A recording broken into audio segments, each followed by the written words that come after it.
to LA, kinda, like in a way. Like, cause how that shit happened, like, I don't know, I feel like that shit had a lot of influence into the one that with in LA. Cause they just killed that shit, grilled that shit. They definitely did. A historic graffiti monument. Incredible. Now, Bebo, I'd like to talk about today's era, where you're definitely making the name for yourself. Can you please tell us about your feelings on graffiti culture in 2024? What are the differences, or what do you see in 2024 as opposed to the late 90s when you were beginning your run?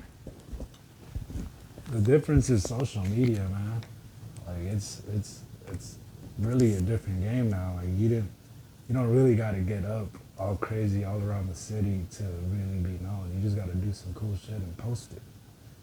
Like, to be honest, like I felt like the past like years of my graffiti, it's only the 5 years that I didn't even really go out there throughout the city like that I got noticed.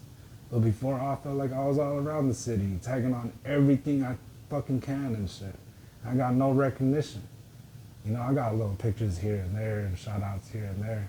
But like now it's like, I hit one good spot, someone posts it, it's over. Like, it's all social media. Yeah. So yeah, I feel like it's really different in that sense because like, you really don't really got to be killing it like that, really in the streets to be known like that. You just got to do some cool shit and put it in the right hands. You're definitely one of the writers putting it out on the streets, killing the streets, the freeways, all of Los Angeles.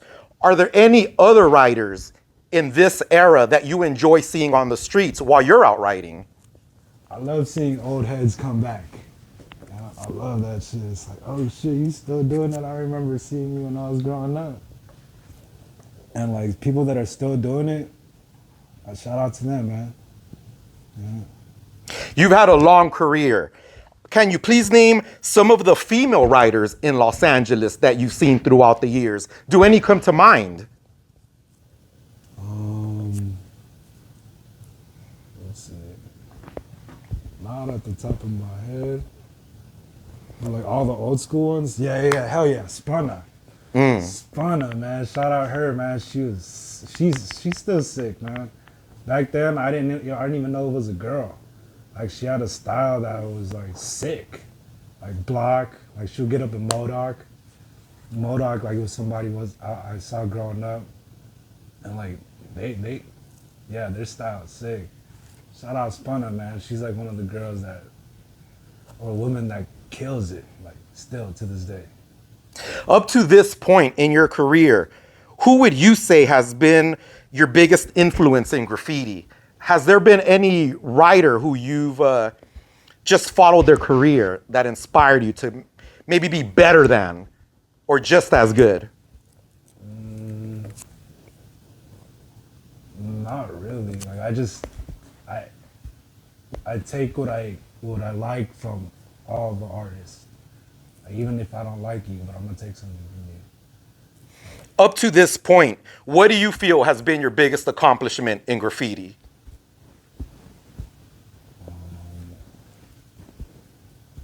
The connections and the opportunities, man. Like they're coming in. What's been the toughest part for you coming up in Los Angeles graffiti culture and trying to make a name for yourself? Oh, we said that again? What's been the most difficult part of coming up in Los Angeles graffiti culture and trying to make a name for yourself?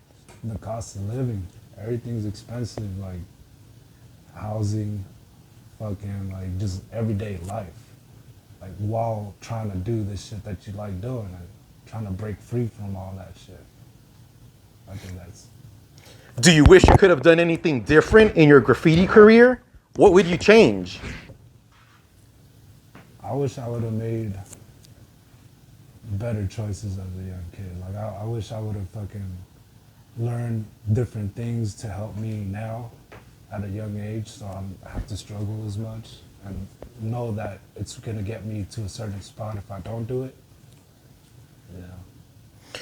What's the most important lesson you've learned in graffiti? Just do you, I guess.